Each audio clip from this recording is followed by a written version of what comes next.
when we set this up, I just happened to come to mind this old Harvard business study where they surveyed at the end of, graduation, this brilliant class, and only 3% had written goals. And they decided, well, we're going to revisit this many, many years into the future.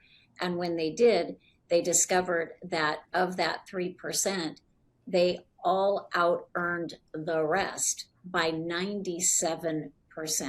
Today's podcast is brought to you by Interlux Auctions, your solution to guarantee competitive offers on your luxury listings with no compromise to commission.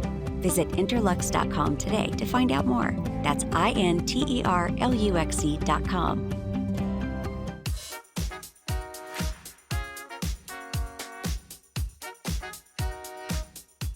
Welcome to A State of Mind, a podcast series all about motivating, inspiring, and educating you in the art of selling luxury real estate. The podcast is brought to you by the Institute for Luxury Home Marketing. I'm Tami Sims, lead trainer for the Institute and a full-time real estate professional in St. Petersburg, Florida for more than 2 decades.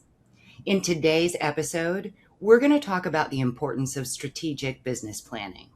I'm here with my co-host, Jack Miller, a 25-plus year veteran luxury agent with Onward Real Estate in the greater Nashville, Tennessee market. And joining us today is our very special guest, Debbie DeGrote with Forward Coaching. Welcome, Debbie. I'm so thrilled to be here. This will be a lot of fun. I hear you and Jack are pretty entertaining. So we certainly can be. We certainly can be. So, well, I want to jump right in because I know that you are absolutely passionate about business planning. And so why don't you start out by telling us why you think it's so important and just lead us down the path. It's funny when we set this up, I just happened to come to mind this old Harvard business study where they surveyed at the end of, graduation, this brilliant class, and only 3% had written goals. And they decided, well, we're going to revisit this many, many years into the future. And when they did, they discovered that of that 3%, they all out earned the rest by 97%. So I don't know how many times we all have to read and hear that written goals make a difference. And yet I find, and Jack, you may see this all the time in your business too, that for some reason agents avoid it. And I don't know if it's because they don't know how to begin the process, or they get too excited and they set a number that's too high, then they're disappointed and they feel like they're failing. So they just throw it all away, right? And yet here at Forward, we're so passionate that everyone has what we call their custom success blueprint, meaning that we really need to look, and I would encourage everyone listening to look at their skills, where their business is primarily coming from, look at the opportunities in the market. Don't just chase what someone else is doing in your office, but really think about what is my path? Because Tami, terrific real estate professionals come in all shapes, sizes, and do all sorts of different activities. So I really would encourage everyone to think about it as your custom plan, right? Debbie, I think it's interesting when you're talking about you posed the question, I wonder why people do this. Why do agents do this? And I think one of the things that happens with some really good agents that have amazing potential but end up being moderately successful is that I think they get busy. And I've seen this a lot where you see agents, they get busy with all kinds of things and they chase every opportunity that exists rather than planning and creating basically, as you say, a business plan to say, okay, this does or does not fit my business plan. Because everything doesn't fit our business plan. If you try to be everything, then you can get really, really busy, but it limits ultimately limits your potential. Would you agree? I would, for so many reasons. Creative avoidance, like sometimes the things we know we need to do to achieve the business success are hard.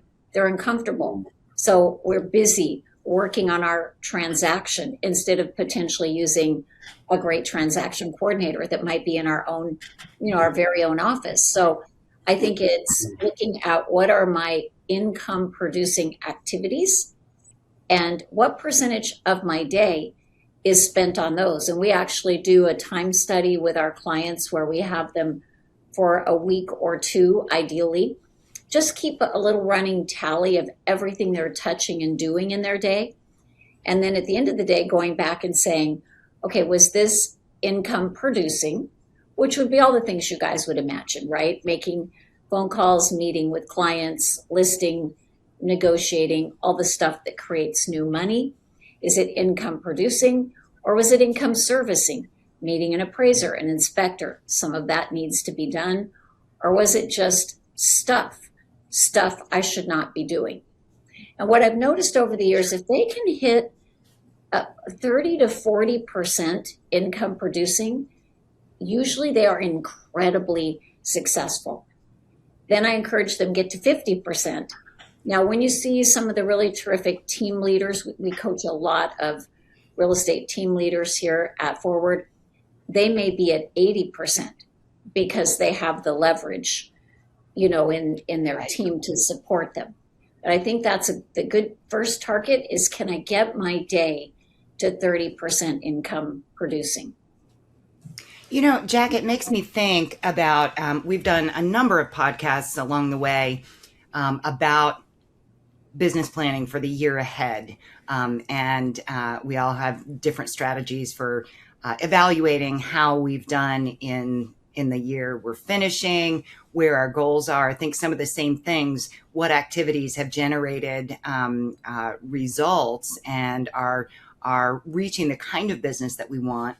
Debbie, Jack and I are both at points in our careers and with our business models that we do a tremendous amount by repeat and referral and far less by, raw leads or that sort of thing. Right. So tell me your thoughts about how that business planning comes into play in the different phases of, let's say, real estate professionals' careers and goals. Yeah, first of all, it's just heaven to have an amazing database of people that love you and want to work with you, and you're delighted when they call. And that's certainly something you guys clearly have earned over years of hard work. If somebody's starting off brand new, though, today, they often feel they don't have that group. One of the assignments we will give them is go through your phone, think of your friends and family, think of the people you do business with, and put a list together of an initial 200. That's always a goal we give them. Get that initial 200. Now, eventually you're going to add more people. You may top grade that list. It used to be difficult, Jack, back in the day when we didn't have all these terrific CRMs that will nurture these people for us and remind us to call them. But now it's so easy to plug that in and create your campaign. And then, of course, they're going to need to do other things. So one of the things we like to look at is, let's take for an example, it's a super highly analytical person, not warm and fuzzy. They might gravitate more to working with absentee owners or investors. If it's someone that's very sociable, very amiable, they might love to go out and knock on doors at a geographic farm and have community events. So I think looking at that personality, we always ask everyone to take the DISC assessment when they come here to Forward, which, by the way, you're welcome to go to our website for free. We don't prospect people that go there because we encourage people, have your kids take it, have your mother-in-law take it, who cares? But it just takes about 10 minutes. And it really tells my coaches a lot about that person's personality so we can select what we call lead gen levers. And we like to have at least 3. So for the 2 of you, you probably have at least 3. You have your past clients in Sphere. You may also do open houses on your great listings. There's always a few things that we have to have as that foundation. And once they're running smoothly, we could add a 4th, a 5th, a 6th. when an agent is really looking to grow their numbers, or they don't have the database yet that you guys do. Mm-hmm. No, when you said 200, that number surprised me because that sounds like that's a pretty large database to hit the ground running with. Why 200? What's special about that number?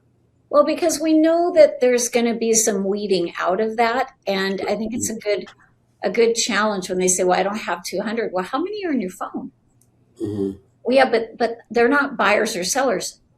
No, but they're part of your community. That's right. Now, if you add valuable information, offer for them to be part of your information loop, they may never buy or sell, and yet they may know someone who will. That's right. I find that almost everyone can come up with 200. Where the challenge really is if they have just moved from another state, from far away, and they do not have 200 local, then what we'll encourage them to do is take the 200 from their area that they moved from, nurture those people, letting them know I have incredible agents here, in your market, that if you need assistance, I'm not there, but I can help you. I can get you connected. Mm-hmm. So that's where I find the bigger challenge is if they've moved, their home to a new state. That sometimes is tough. Well, that's why we don't recommend moving either. You can jump around the towns when you're a real estate agent because you're having to start from scratch, essentially. Even though you may have the knowledge base, you don't have the sphere. It's so important to be based. So yes. But that makes me think of the fact that even within the Institute, we have a number of longtime members who have chosen, after building a very successful business, to move somewhere else. And to cultivate the new business, and they're managing whether they've brought on team members or whatnot to actually work the business that they've left behind. Some of them are flying in and out to manage things, but at every stage of the career, you could face an instance where you'd be kind of building a new book of business. So I think that's a really relevant point. Tami, I talked to an agent just this week. Actually, we had my mother's home on the market. And she actually brought us an offer, and she said that her buyers mentioned she had been out of town, and she laughed. She said, "Jack, I want to share a secret with you. I wasn't on vacation." She said, "I don't live here." She said, I live in Western North Carolina. I live near Asheville. And she said, "I moved 4 years ago, but I didn't tell any of my clients. I'm still doing business here and in North Carolina, but we work so much of what we do it remotely." And she said, "I want to continue to cultivate the database and stay in touch." And that's what she's done. So she just, drives back in town when she has one of her better clients to work with, and they still don't know she doesn't live here. We actually have many clients here at Forward that are doing the same thing. Some have a real estate team in their original location. Some do not. They just maybe have an agent partner that can be a boots on the ground for a percentage. And they do it really well. I'll tell you what the number one stress point is, though, is what you just said, Jack, that they don't want to tell their database that they don't live there. So when they say, "Hey, can you come over tomorrow?" It's always that awkward, "Gosh, I can't get there for 5 days." And that's one that is hard to solve for, is a little bit of, how do I manage that? I do see people do it very successfully, though. It is daunting to start from scratch, though, in a new market. And I think that's why you really want to leverage in that previous market any connections, any referral opportunities to help you fund your new location. And that makes me think of the fact that a good piece of advice for any real estate professional is to not be so focused on where you are right this moment and generating leads for buyers and sellers right where you are. There's such an opportunity for an additional revenue stream or pipeline when you start thinking about referrals. Or helping people purchase second homes, that sort of thing. So not being so narrowly focused on generating buyer and seller leads right in the spot where you are. Well, the Institute, what I love about the connections that agents are able to make there is they're really able to meet through your events and the different things you all do, terrific partners that they can look at those people as their referral partner. And one of the top luxury agents in the country, Jennifer Leahy, she's a client of ours. She's in Greenwich, Connecticut, and she is masterful at working those referral relationships. She drives into Manhattan and drops up truffles at Christmas. She leads a meditation podcast that people nationally join. She's very strategic about identifying where are the feeder markets and who are my great people in those feeder markets that I need to nurture that relationship. So yeah, Absolutely. It's just a different, especially in markets where you look at, for an example, I was talking to someone yesterday from Tahoe, and they've got their feeder markets, the Bay Area, LA, all these people looking for lower income taxes. So they work those relationships. Absolutely. I definitely agree, Debbie, that cultivating those relationships and having those referral partners that and that you trust are going to take care of your referrals. For example, one of the most effective industry opportunities that I have found over the years is for members of the Institute, the Leaders in Luxury event, which happens in the fall and happens to be coming up in October in Austin, Texas.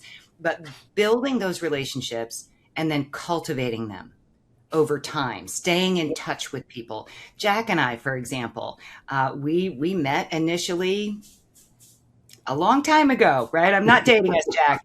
I was waiting to see what you would say. Right? I am not a long time dating ago. us. Fair enough. Right? It's been a a while. long time ago. But then your paths weave in different directions, but you have a deeper sense of connection and trust than simply just picking a name off of a roster and cross-referencing designations. So I'm curious, Debbie, when you talk about very specific, actionable, measurable goals. And so a lot of times that just relies on straight up production, units, dollar volume, that sort of thing. As we're talking about these other avenues for growth and for the development of a career, are those the kind of things that come into the business plans that you think are effective? And yes, and of course, we always want to have our target of how many units and what's our volume and what's our GCI, or gross closed income. So we certainly start there. But then if you think about, well, I'm going to break it down, and I'm going to look realistically at my key sources of business.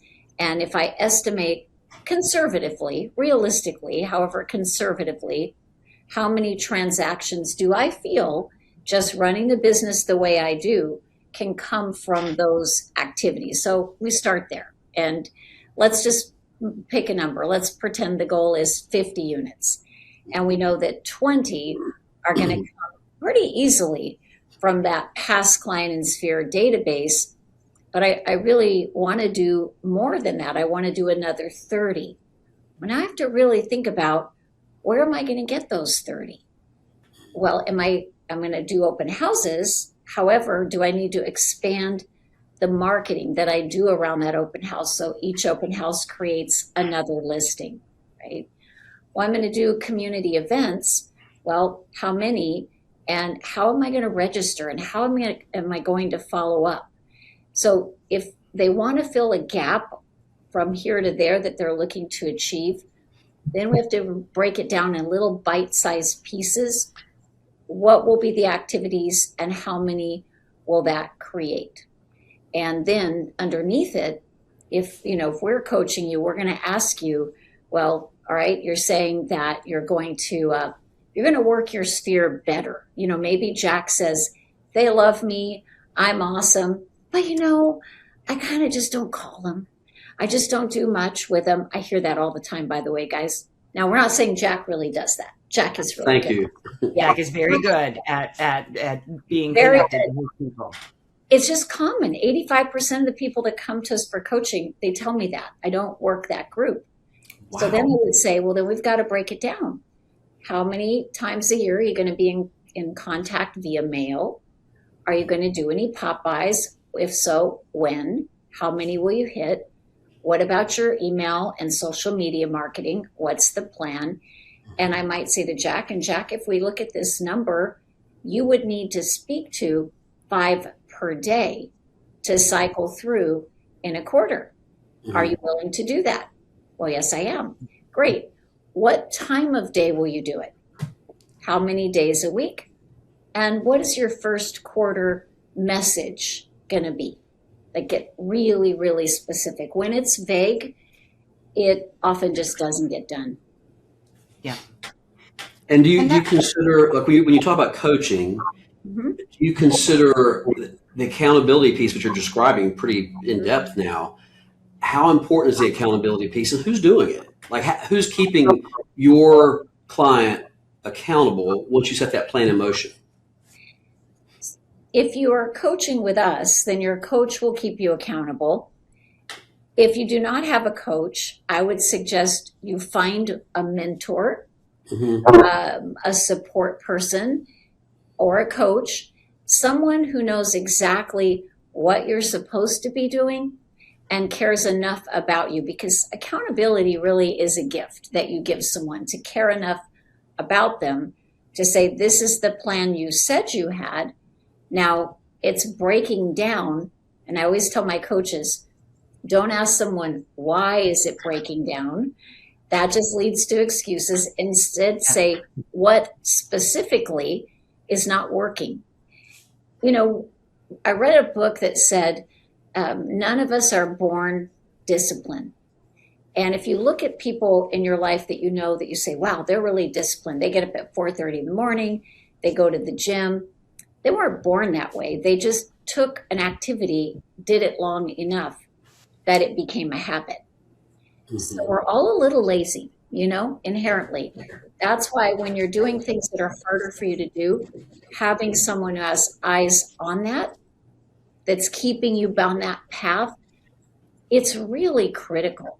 You know, there's a stat that says, and I can't verify this, but I saw it in an article online, that if you take the top real estate professionals in the country, at least 25% have more than one coach. Now, I'm not saying that as a commercial for Forward. I'm saying that could be their broker. You know, if they're on a team, that could be their team leader. That could be a great friend at the office where they just support each other. If you don't share your goals, you may not do the things you're supposed to do. Right. One of the things Jack and I were talking about in preparing was to ask you, what's the difference between a coach and a mentor? Yeah, that's a good question. In the real estate world, I would think of a coach. I tell our coaches, who are all like 20 to 40 years in the industry, they're like you and Jack. They're like, been there, done it, bought the t-shirt, and just have a passion for helping people. And I say to them, you have to be able to, with a crystal clear vision, see that person, their abilities, their flaws, their weaknesses, their potential, and then be able to see farther than they can. What is possible for them? And then really tactically create that blueprint. And then the step-by-step with the actions, the accountability, guide them, strategic conversation. We coach seasoned veterans here at Forward, so it's really not coaching calls about did you do, did you do, did you do? Right. It's more the discussion of how it's happening. So that's a lot of heavy lifting that a coach does to really get them into that, you know, that vision, into that routine. Where I think of a mentor more of, hey, I need a little advice. You know, I got to call my sphere today, but I don't know what to say. What do you think I should say? Or, gosh, I've got this negotiation, and you know it's kind of tough. You know, Jennifer Leahy, she sold an $86 million island about a year ago, and she would call me super early in the morning and say, hey, I got to go back into this negotiation. Can I run something by you? And I didn't think of that as coaching. I thought that more of mentoring, right? Because we're just kind of going back and forth and deal with it. Yes, I'm hearing you describe this, Debbie. What I'm hearing is coaching is a plan. Yeah. And mentoring is a moment. A moment. Where you randomly reach out to a mentor because they've got wonderful experiences, years in the business, whatever, their skill sets, and you need to bounce ideas off somebody who can help you get a clearer vision. But it's not necessarily part of a routine or a plan, whereas coaching absolutely would be. Is that right? I would say so. I mean, think of it if you were a football coach, right, Jack? Mm-hmm. And what all the things that would be expected, the creation of the plays and the lineup of the team, as opposed to just being a great football player standing on a field watching a kid play and giving him advice. Right. I like that. I'm going to borrow that one from you. A mentor is a moment. That's a good way to say it. Yeah. Well, I know me personally, I've got a mentor. In my very first year of business, I reached out to the very top luxury broker in our market, at least at that time, and asked to meet with him. And I'm surprised he agreed, but he did. But I was very enthusiastic about meeting him, and I told him that I basically wanted to model my business after what he had already achieved. And so I suppose to some degree there was some flattery there, but I was very sincere. I wanted to model my business after him. So he agreed to meet with me, and we're still close friends to this day, and he is my mentor. He has referred a lot of business to me through the years because he's the one even though at this juncture I've done this for right at 30 years, I'll still call him sometimes and say, hey, what do you think about this? Right. But that's a moment. It's a mentor, and I need him in the moment, and I've become a mentor to a lot of other agents as well.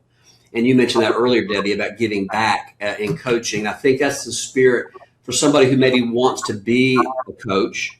Maybe talk about that a little bit. Who wants to be a coach or who wants to be a mentor? I think the common denominator will be a sincere and authentic feeling of wanting to give back to the industry that we've become successful in.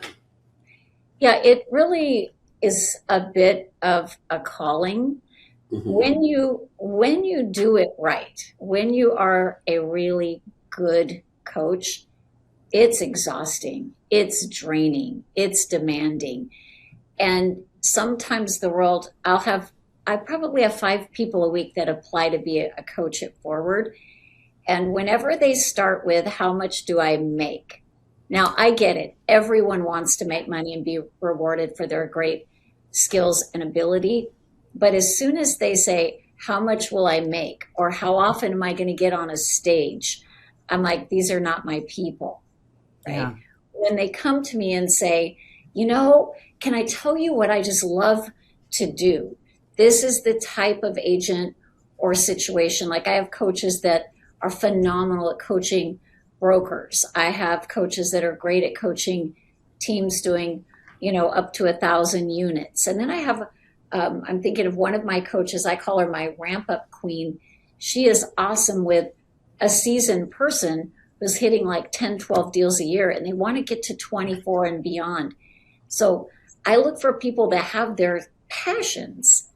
And if you don't have that passion, then you really wouldn't like being a coach. You might, though, be able to be more of that mentor in your company, where you give that advice and you get a piece of the deal. And the coaching is just a whole different, really part. I sold real estate for 16 years, and then I've been doing this now for 25, and I'd say this is way harder, but I love it. Debbie, I want to take us down a slightly different path because I want to think about those that are looking to focus in the luxury space, right? Now, first question, how much more can I earn? But I like to think of it in a different path of how can I reduce the amount of transactions, the amount of time that I'm spending in order to have a fulfilling career that's working smarter, not harder, and maybe looking to lower the number of units while still growing the revenue. Mm-hmm. Yeah, absolutely. And I think that is a great reason to adventure into the luxury market, because it does give you an incredible opportunity to really do a great job, right? With every transaction, it's a unique and special project. As we know, you guys know well, that the luxury buyer and seller, they are demanding. These are people that are used to five-star everything, and they're going to expect some additional concierge services. And it may be that you're not in the top tier luxury, but it's just finding that sweet spot where you say, my average price in my market is 400, but my entry into luxury is 650, and it goes up to 3 million. I want to be in that 650 to 800. So whatever feels right to you, I always encourage agents, find the sweet spot that you're going to enjoy, that you're passionate about. Learn that market. One of our other great luxury clients, Ernie Carswell in Beverly Hills, he moved to Beverly Hills 25 years ago. He spent the first many months of his career in Beverly Hills going to open houses, looking at those open houses, meeting those agents, asking questions about the product, just amassing that knowledge. Debbie, it's so funny what you just said. Tami and I, we talked about that at length during one of our prior podcasts about for newer agents or agents who are new to luxury, what's one of the first things I can do? That's exactly what Tami and I were describing to them. It's a terrific way to learn and understand the industry and learn who the players are and start developing those relationships. It's terrific advice. Yeah, in fact, I would encourage you all to do what Ernie has done, which is he carries his little yellow or little leather journal everywhere, and he still does to this day. When he would go into the open houses, though, he would introduce himself politely, ask the agent to talk to him about the property. What are the nuances of this location? Who was the designer? Can you tell me, if I'm showing this home, what are some of the things I should highlight? Just took copious notes, went back and studied those notes at night, and really was checking away. He's taking people like you and Tami and sucking all the knowledge out of their brain. They loved it. They rewarded him with asking him to hold their open houses. Yep. And later being great partners on deals. So to take us full circle back, though, yeah, if you think about, if I could do, 15 or 20 units a year and make the same amount of money as doing 50 units a year, would I prefer that? And the answer is not always yes. That's correct. Some of you may say, no, I like that constant, go, go, go, do, another deal. And yet, if you're listening to us, I'm thinking, probably you're thinking, I want to do more of those luxury deals. Yeah. And Debbie, you mentioned a few minutes ago about really kind of identifying where your sweet spot is. And I remember going through this exercise with my mother some years ago, asking ourselves, do we want to go after the very top of our luxury market? And our answer was no. And some of that goes back to identifying the avatar of your ideal client. That's a buzzword these days. I don't know, Jack, if you're hearing all that, but everybody's looking to build their avatar. Yes. And so identifying like the ideal audience as part of that whole identifying the sweet spot in terms of the price point. And my mom and I decided that we liked the little slice that was just kind of in the middle in that luxury space. So really important to identify that. And it can be because you enjoy it, or that's, maybe you always imagined living there, you just love it. It can be that. And it also can be what will actually sell more readily. Right. That's true. Because there are in every market certain price points that they could stay on the market for 2 or 3 years and cycle through multiple agents. So you really have to think about where do I want to be. And in fact, I was talking to Ernie the other day, and he said, I'm only going to take 2 or 3 more listings in the over $10 million price point this year. Now, he does take them, 20, 30, 40 million. However, he's very cautious with those because that is the upper limit in his market, and they can be pretty hard to sell. They're also very expensive and very time consuming. Yes. Because you've got to do a lot of marketing and very expensive marketing if you're at the very top tier in a given market. And you have to look at the numbers and see it should be part of your business plan. Something that perhaps a coach or mentor can help you figure out is, should this be part of my business plan? Because it may look nice and pretty and shiny, but doesn't make it necessarily a good fit for your plan. Yeah. And if you're going to take it on as maybe a geographic marketing area, is there enough turnover? Who are the main competitors there? It's not that you couldn't beat them, because you never find a market where someone's controlling 100%. Mm-hmm. However, you do need to look at the fierceness of that competitor and their budget and how long they've been there, and really decide, is this a battle I'm ready to take on?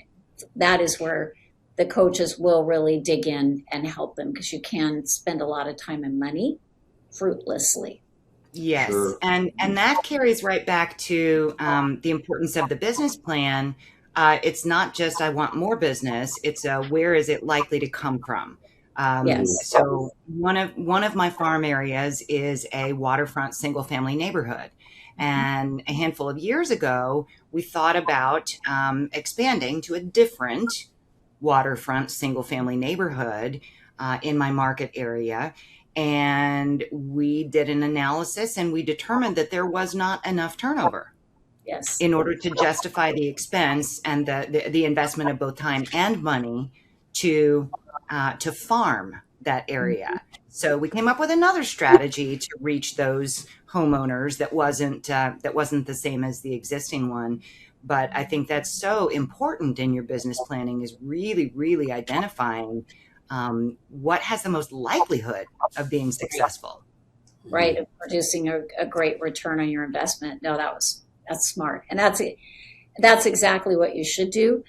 And again, don't underestimate those competitors. For all of you listening, if you're analyzing a new market, I'm thinking about some of the people we coach that, they have dominated their market for years, and they actually welcome a newcomer coming in, challenging them, because they said it makes them get to the top of their game again. Okay, game on. I got to pay more attention. I got to put more budget here. Which also, in some of these bigger luxury properties, if you discover an opportunity, then I would suggest they go to someone like the two of you in their market and say, can I partner with you on this deal? I've never done one in this price point before, and you have, and give up a portion of the commission to learn, and to also split the expense of marketing the property. Yep, I've done that several times. So have I, and I always enter that relationship very cautiously, because when you enter, it's like it's almost like a marriage of sorts for a while. And as our listeners are hearing that suggestion, I love the idea for somebody who's trying to, up their game in the luxury home space. But if you're going to partner with somebody, you want to make sure it's somebody that you feel is like-minded as well. And also someone that I think that you're equally yoked with, not in terms of your experience necessarily or your ability to sell in the luxury space, but equally yoked in terms of your passion and the way that you work and your work habits. Because there's nothing more frustrating than I've been on the receiving end of this several times where an agent has asked me to co-list with them because it helped them get the listing. And I've taken a couple where I quickly regretted it, unfortunately, because the agent that I was partnering with, who was the lead, because they brought me into that scenario, was not good at communicating, and they weren't good at communicating with the client, and that in turn reflects on your co-list agent. And so regardless of which one you are in that partnership, you want to evaluate, is this a good person to partner with? Which would also then mean you would need a plan for That's right. how are we going to work together. Absolutely. And who's going to do what, and what's our, allocation for our budget. It's funny that we are such a group of, wild and crazy entrepreneurs. I think of the Steve Jobs quote, "Here's to the misfits, the rebels, the crazy ones." We are a little crazy. In fact, the old book, The E-Myth. I don't know if you guys have ever read that book by Michael Gerber. In that book, Michael describes entrepreneurs versus a technician. He used the example of a lady who's amazing at making pies. They say to her, "You should open a pie shop." She does, and the pie shop fails. And the reason it fails is she was a great pie maker. Like, you might be a great agent, able to sell houses, but just growing and scaling your business strategically, it's a different skill set that you may not have ever been taught. And that's really when coaches then come into play, because you've got the ability to go, dazzle the world. And then on the back end, it's all falling apart, right? Well, you think of the scenario that we often hear from people who want to be in real estate. They want to get licensed, and they think that their skill set that makes them qualified is because I'm a people person. I've heard that so many times, and I just, I'm not to roll my eyes publicly, but some of the best agents I know are not necessarily. I wouldn't describe them that way at all. But what they are they're good business people, and they're good planners, and they're good with. They have a lot of skill sets. That doesn't hurt to be a, quote, people person, but it does not uniquely qualify you to be successful in real estate or in luxury real estate. Because again, some of the best brokers I know in our luxury market, they're not the party crowd, they're not the people crowd. They're just really good at what they do. They're good at what they do. That's right. Made me think about the real estate reality shows out there, and how they really give agents to be the wrong impression about what it takes to sell luxury real estate. Yeah, absolutely. Sure. So as we wind down our time together, I'm really pleased that we've been able to cover kind of a spectrum of topics, but it all boils down to the importance of a plan and accountability. In whichever direction. I'm so pleased, Debbie, that you are a partner with the Institute. So the Institute members have the ability to connect with you in a special way. But for everybody listening, I think there's takeaways in how to take a step back and really be focused. And so I want to thank everyone so much for their time. Debbie, thank you for being with us. Jack, as always, you and I, she said we have a lot of fun together. But for all of you who are listening, thank you so much for joining us on this episode of A State of Mind, the art of selling luxury real estate. If you're interested in learning more about the Institute, you can find more at www.luxuryhomemarketing.com. And if you like what you just heard, please share it with a friend. And don't forget to subscribe, rate, and review this podcast. And if you've got a hot topic that you'd like us to discuss in a future podcast, feel free to let us know. Send an email to info@luxuryhomemarketing.com. Thank you so much for listening.